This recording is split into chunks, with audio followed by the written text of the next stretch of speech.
is so very serious and is so very important right now that we have solidarity, which is why I'm proud to be with these folks up here tonight.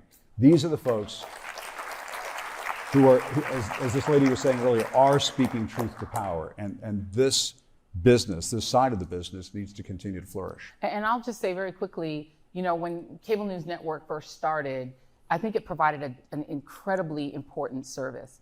We used to have to wait until 6 p.m.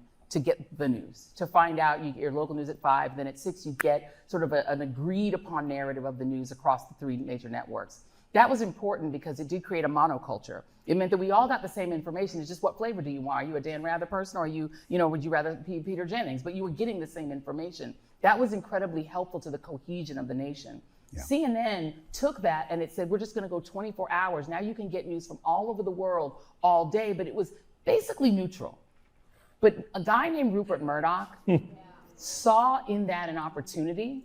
And I do believe that when Prince Harry calls him the most dangerous person who may have ever lived, I think he's right, in that he took that thing that was a good thing and he poisoned it with partisanship. Yeah. And then he hired a guy called Roger Ailes that ran Fox News and then created what became MSNBC. Roger Ailes was also behind that.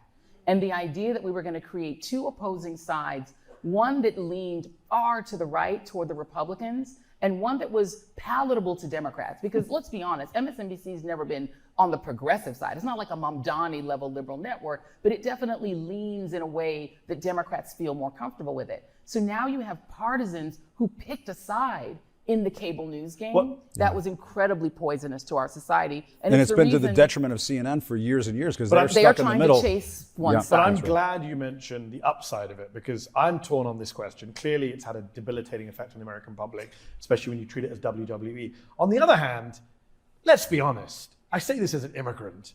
This country is not overwhelmed with information. No, they're not. Right? That's right.